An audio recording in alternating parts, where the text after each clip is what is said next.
siento de verdad muy contenta, muy honrada de poder estar aquí con ustedes compartiendo esta tarde un poco de las experiencias de mi carrera, de mi vida. Bueno, mi charla se llama ¿Y por qué no? Y al final les voy a revelar por qué he decidido titularla así. Pero vamos a entrar en materia. Vale. Lo primero, el éxito es un término muy relativo y eso depende de cada uno de nosotros. Tenemos diferentes formas de medir el éxito y yo creo que es muy personal la manera en la que cada uno decide qué significa alcanzar el éxito, qué es que alguien sea exitoso. Entonces, yo creo que eso debemos de tenerlo claro, de que cada quien decide qué significa ser exitoso, pero hay una serie de consejos que a mí me gustaría darle a los ganadores de las Olimpiadas de Ciencias.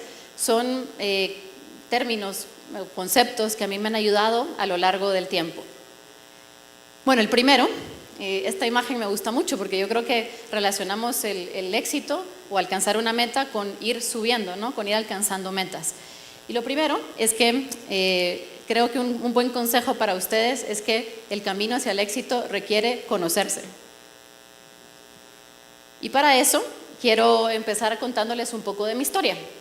La foto que ven ahí es de cuando yo estaba en quinto bachillerato y en ese momento de mi vida estaban ocurriendo muchas cosas interesantes. Primero, yo estaba a cargo del periódico estudiantil en el colegio en el que yo estudié, era la editora del periódico, a mí siempre me ha gustado escribir, todavía lo sigo haciendo, y creo que mis papás, si les hubieran preguntado, ellos hubieran dicho que yo iba a estudiar probablemente letras o algo humanístico. Sin embargo, cuando ya llegó el momento de decidir qué estudiar, yo tenía muchas dudas porque soy muy curiosa, me gustan hacer muchas cosas.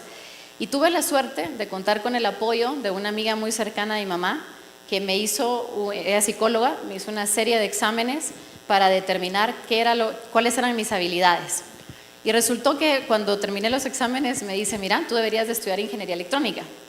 Yo no tenía ni idea qué era eso. Y entonces me puse a investigar y me llamó la atención. Había algo más en ese momento y era que otra de mis pasiones desde muy niña, y esto la gente que está muy cercana a mí lo sabe, una de mis grandes pasiones es la egiptología. Ahí hay una foto que para mí significa mucho porque estaba en un museo muy grande donde hay muchísimas piezas egipcias. Yo ese día parecía niña cuando por fin había podido entrar al museo y disfrutar de esto. No crean que no se me ocurrió estudiar egiptología, pero creo que sabemos que eso es una carrera que no imparten en Guatemala y en ese momento yo no estaba dispuesta a irme de mi país, principalmente por mi familia.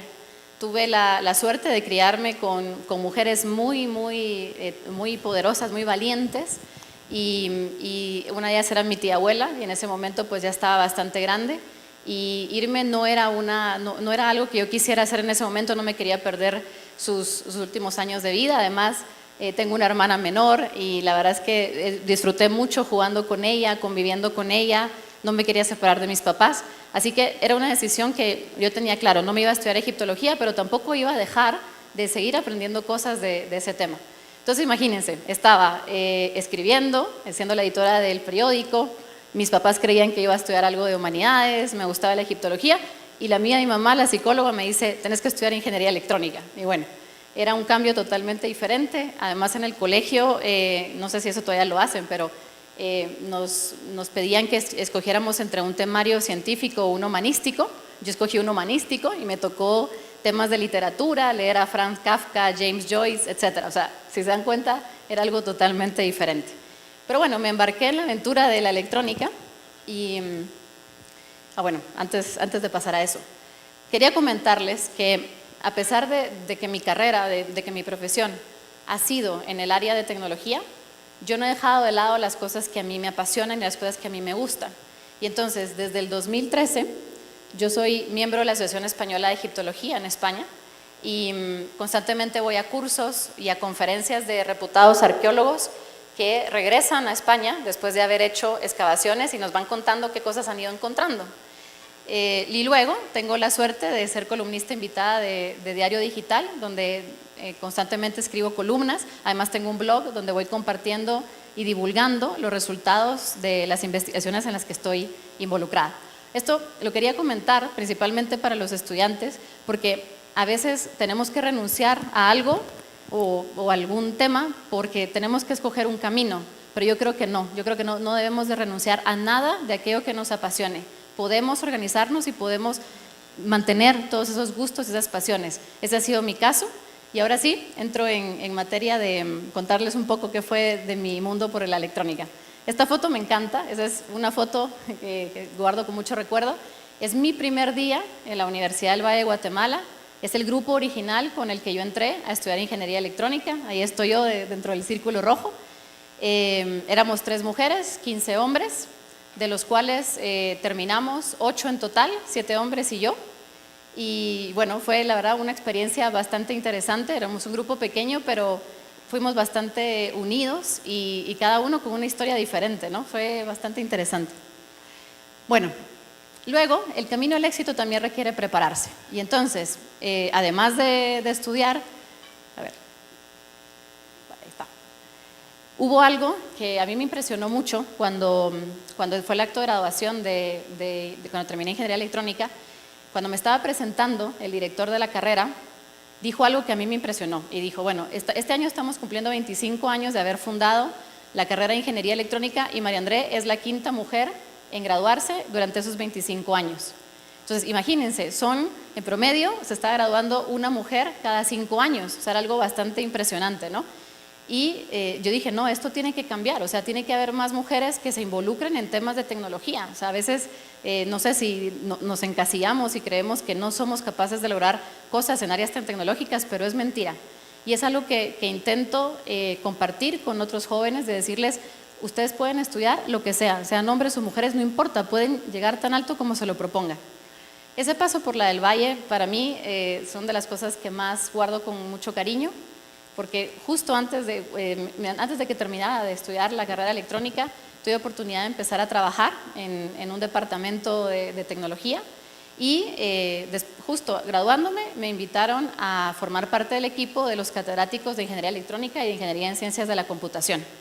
Y ese camino duró 6 años, es decir, yo me gradué de ingeniería electrónica y durante 6 años estuve dando clases alumnos desde primer año hasta 5º y puedo decirles que ha sido de las experiencias más bonitas y de las que más extraño. O sea, de verdad que me gustó mucho, me gusta mucho compartir con gente más joven porque tienen mucho que aportarnos, no se olviden de eso. ¿Recuerdan que les dije que me gustaba escribir? Bueno, pues estando dentro de la Universidad del Valle, también pedí que me involucraran dentro del periódico VG Hoy, que es el periódico que se hace en la Universidad del Valle, y no recuerdo si fueron 2 o 3 años, fui parte del miembro del Consejo Editorial y obviamente pues varias veces contribuí con artículos, también con ciertas entrevistas a gente que estaba haciendo cosas interesantes en la universidad. Así que ven cómo uno siempre puede ir enlazando todo aquello que le gusta y no renunciar a nada. Bueno, luego, otro paso importante es la acción constante y un ejemplo de ello.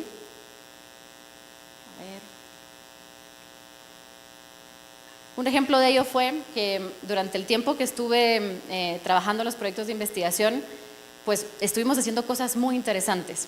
Quiero contarles que esos proyectos de investigación no los estábamos haciendo gente graduada. El alma de esos proyectos fueron los estudiantes que estaban en 3.º, 4.º, 5.º año de la carrera. Y acá hay 3 ejemplos muy pequeñitos de lo que hicimos, pero son 3 ejemplos que para mí fueron importantes y que bueno, les darán una idea de lo que les hablaba del desarrollo de dispositivos médicos. La foto que ven a la izquierda es una lámpara que sirve para tratar a bebés recién nacidos que han sido primerizos y que tienen un alto nivel de bilirrubina en la sangre. Resulta que en el momento en el que trabajamos en ese proyecto se estaban utilizando lámparas que son mucho más costosas y que no son portátiles. Y entonces resolvimos un problema con una lámpara mucho más económica que utiliza LEDs azules y que es totalmente portátil.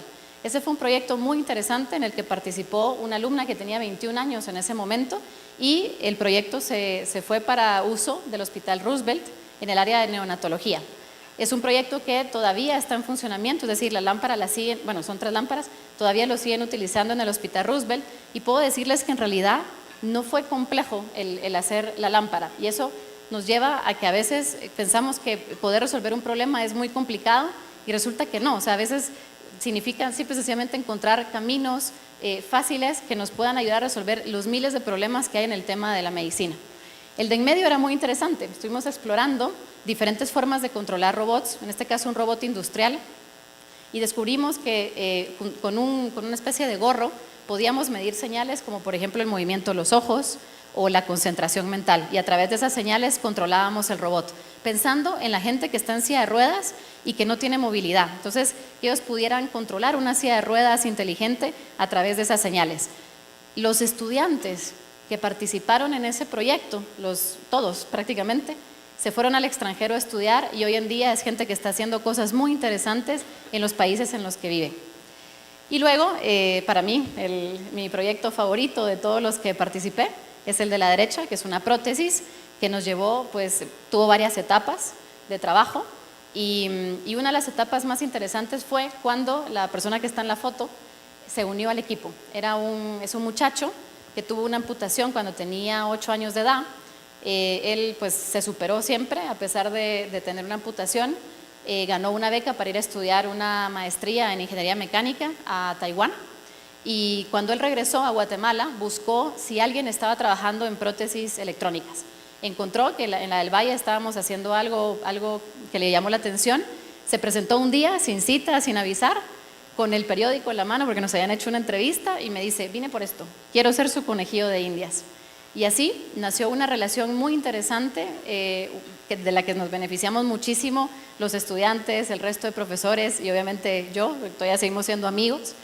Él aportó mucho al proyecto, avanzamos bastante, y hay una escena que para mí marcó lo que hago y lo que haré el resto de mi vida. Él tenía un vaso de vidrio en su brazo y en la prótesis tenía una botella plástica de agua. Empezó a girar la prótesis para servirse agua en el vaso, se la sirvió, tomó un trago y luego me volteó a ver, sonrió y empezó a reírse, pero a reírse estaba súper contento y me dice: te lo agradezco un montón, o sea, lo que yo quería ver lo hemos conseguido. Por supuesto que hacía falta hacer más cosas, pero ese día, el ver que alguien que tenía una necesidad estaba siendo tan feliz con algo que habíamos estado trabajando durante tanto tiempo, me llenó mucho y supe que eso era lo que quería hacer el resto de mi vida, o sea, ayudar a esta gente que lo necesita, a resolverle un poco su vida, a mejorar su calidad de vida. Entonces, esto es ejemplo de acción constante y ese es un camino al éxito. No podemos parar, tenemos que mantenernos haciendo cosas. Luego, obviamente, tenemos que estar atentos a las oportunidades, y mientras yo estaba trabajando estos proyectos, llegó una oportunidad de oro, que fue una invitación a hacer un proyecto de investigación en Japón. Estuve un tiempo ahí, un tiempo bastante intenso porque los japoneses pues son bastante o sea, le exigen mucho a uno, ¿no? Tenemos corto tiempo, tenemos que alcanzar estos resultados. Entonces el proyecto fue fascinante. Es algo que tenía relación con cirugía endovascular, o sea que estamos hablando de algo que tenía que insertarse dentro del paciente. Participamos 3 guatemaltecos en el proyecto y el resto del equipo pues eran japoneses. Y bueno, ahí hay un par de fotografías de mi estancia en Japón. Una, la de la izquierda, fue pues cuando estaba haciendo la investigación, y la de la derecha fue un año después cuando tuve oportunidad de asistir al congreso donde se presentaron los resultados de la investigación. Esos 2 viajes a Japón fueron de verdad maravillosos, y de ahí vendría la siguiente etapa, y es aquí donde quiero contarles que todo está relacionado cuando uno está buscando las oportunidades y moviéndose. Cuando yo regreso de Japón, recibo un correo electrónico del investigador que me había invitado a ir a Japón, y me dice: tú me dijiste que te gustaban las prótesis, y mira, hay una invitación para ir a un curso de diseño y fabricación de prótesis. Y bueno, me pareció interesante, veo cuáles eran los requisitos, aplico. Daban una beca por país, me gano la beca de Guatemala y me voy a Colombia, que era el país anfitrión. Ahí nos enseñaron a diseñar y fabricar prótesis, y la gente que organizaba el congreso, a pesar de que era en Colombia, quienes pagaron todo, eran personas españolas, específicamente de la Universidad Politécnica de Madrid. La foto de la izquierda es una presentación de una de las prótesis más avanzadas que hay hoy en día, que se llama iLimb, y la habían llevado ese día para que nosotros la viésemos. Fue sorprendente poder ver esta prótesis y bueno, esa foto pues es para mí la mejor del Congreso. Aprendimos muchísimo, no se imaginan todo lo que nos enseñaron en ese curso. Entonces, recuerden que yo me había tenido la oportunidad de irme a Japón. El investigador que me invita a Japón es el que me manda el correo para decirme, mira, ahí está esto de las prótesis. Yo regreso a Guatemala, comparto todo lo que aprendí con los estudiantes con los que estábamos trabajando en ese momento la prótesis, y en algún momento tuvimos resultados. Y entonces, lo que les decía de estar atentos a las oportunidades fue una pequeña acción que significó enviarle videos y fotos al grupo de españoles de la Politécnica de Madrid que nos habían dado el curso.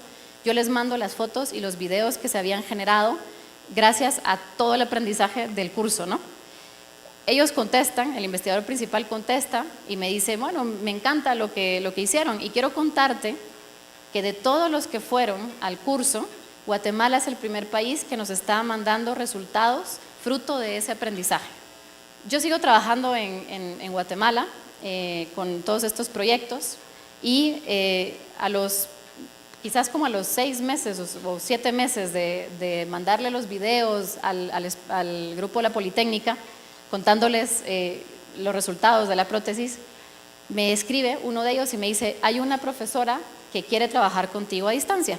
Bueno, entonces me escribe y me dice, mira, podemos hacer un proyecto entre la Politécnica de Madrid y la Universidad del Valle de Guatemala. Consiste en esto, siempre en el área de desarrollo de dispositivos médicos.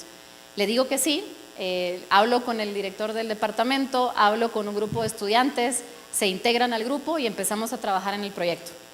Terminamos lo que nos toca, le mandamos los resultados a España, ellos se quedan muy contentos y me vuelve a contactar la profesora y me dice, hagamos otra etapa. Pero ahora ya podemos hacer, como ya tenemos una experiencia trabajando contigo, pues ya podemos transferirte fondos y esto, entonces, ¿por qué no me mandas tu currículum? Y se lo mando. Y me dice, mira, tú no tienes maestría ni doctorado, ¿por qué no me habías dicho nada? Podíamos apoyarte en eso, podrías venirte a estudiar acá. Yo no estaba segura, porque de verdad que la estaba pasando muy bien con las cosas que estaba haciendo en Guatemala, pero yo creo que había que tomar la decisión de hacer algo diferente, ¿no? La decisión no fue fácil, no es fácil dejar un trabajo que a uno le encanta, dejar a su familia, dejar a sus amigos, su tierra, pero era necesario hacerlo, había que reinventarse, había que buscar otras oportunidades. Y entonces me traslado a España y fue muy divertido porque cuando yo estaba llenando la solicitud, la Politécnica es una universidad pública, por lo tanto hay que llenar una solicitud para entrar y hacer una serie de pasos. Yo le di una parte que decía, ¿qué quiere estudiar? Yo no tenía ni idea, entonces le escribo a la profesora, que era la que me había dicho que me fuera, y le digo, ¿qué pongo aquí? Y me dice, pues pon la maestría en robótica. Y dije, oh, qué raro, bueno, entonces la pongo y habían 3 opciones, la 1, la 2 y la 3. Yo pongo la primera y mando toda la solicitud.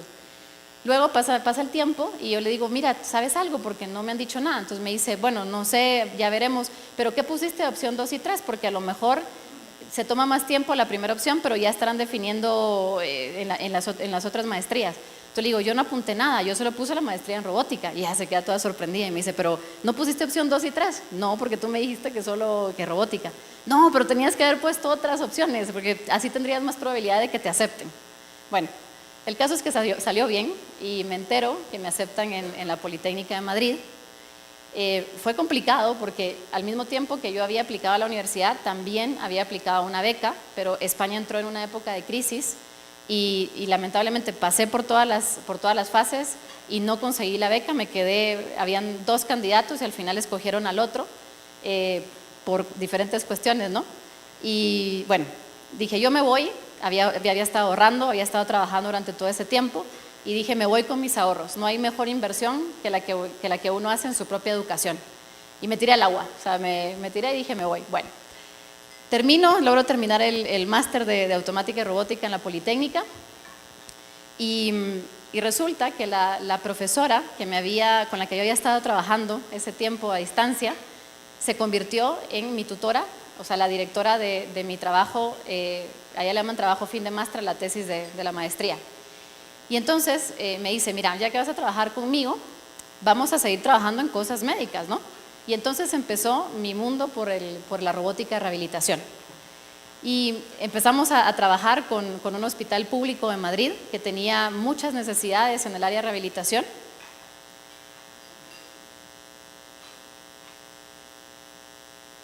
A ver.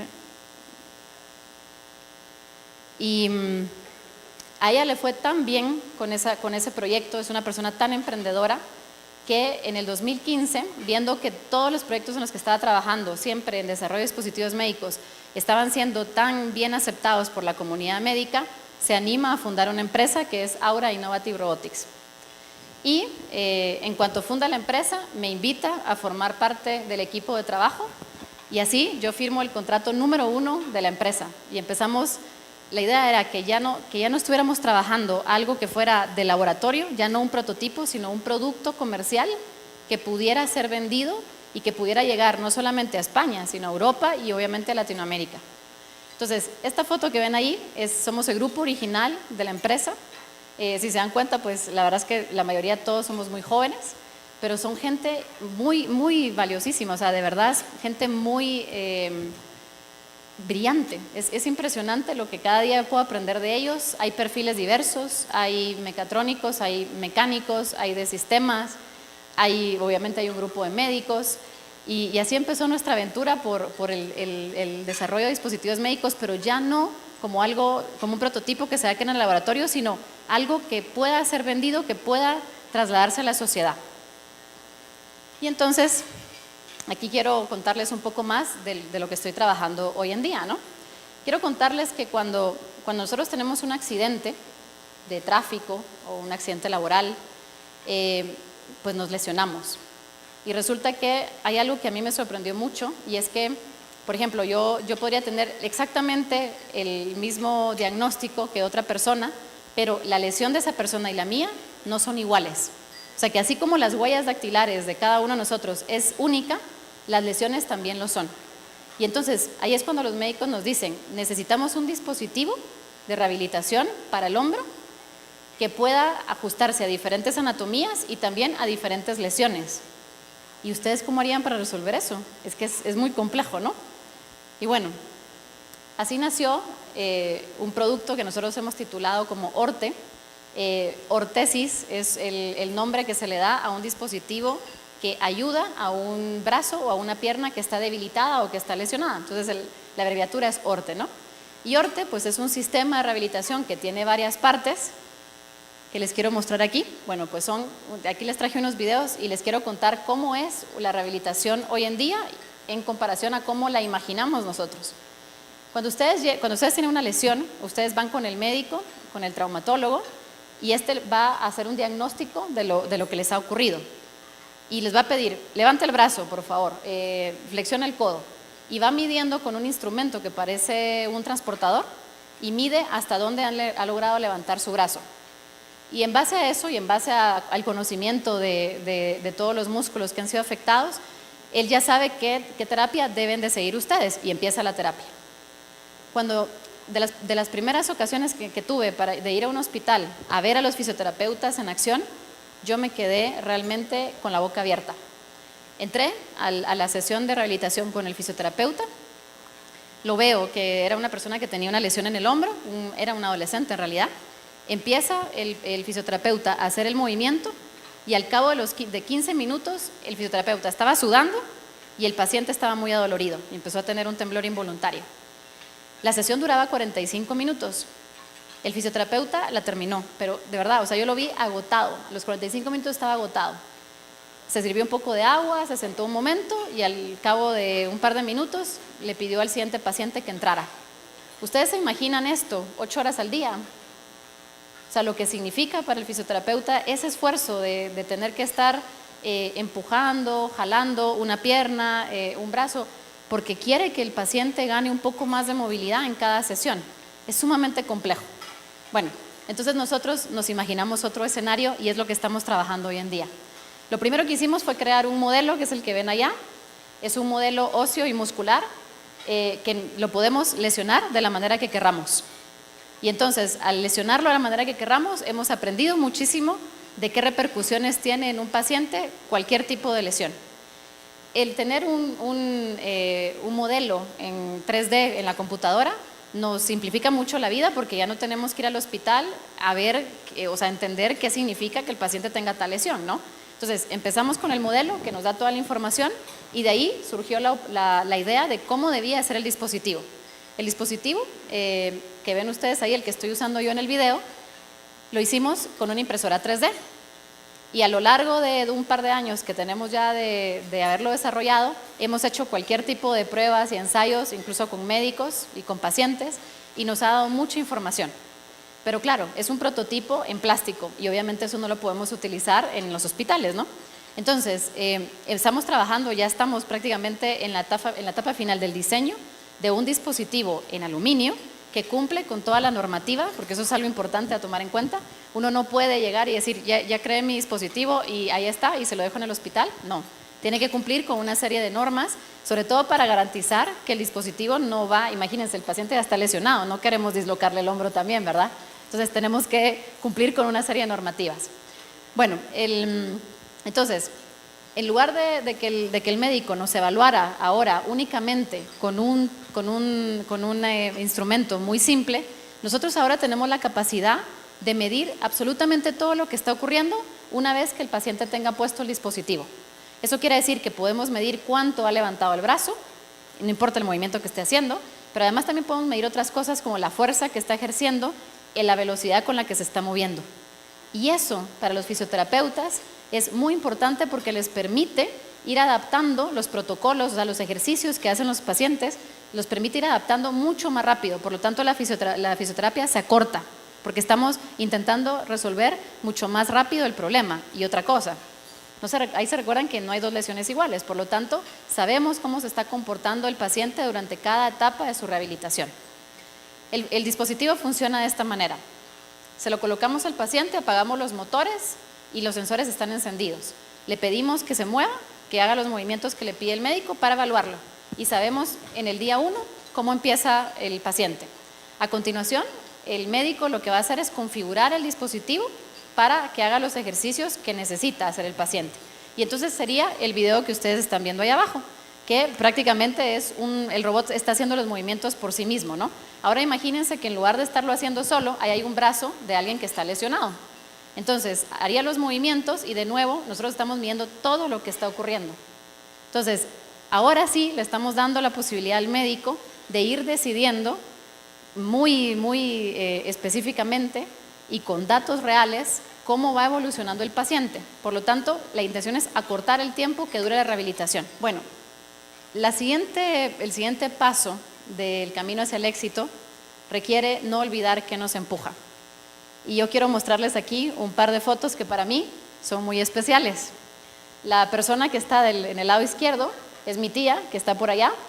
Mi tía lleva ya un buen tiempo en silla de ruedas y cuando hay días muy malos durante la etapa de desarrollo del dispositivo, o sea, hay días que sentimos que no avanzamos, que las cosas se han quedado atascadas, hay días de frustración y cuando yo me siento frustrada me recuerdo siempre de ella porque yo sueño con que ella pueda utilizar el dispositivo algún día. A mí eso es lo que me empuja, el que ella algún día pueda ser usuaria de este dispositivo. Y lo otro que me empuja es esa foto que está ahí de un paciente, un adolescente, un caso que nos ha conmovido mucho al equipo. A mí me gusta mucho trabajar con los pacientes, de verdad, o sea, me gusta que me cuenten sus historias, me gusta que incluso nos critiquen, no me gusta esto, me duele, porque al final todo lo que hacemos, lo hacemos por ellos, pero también para el equipo médico, o sea, lo que les contaba del esfuerzo que hacen los fisioterapeutas, a nosotros no se nos olvida y también trabajamos por ellos.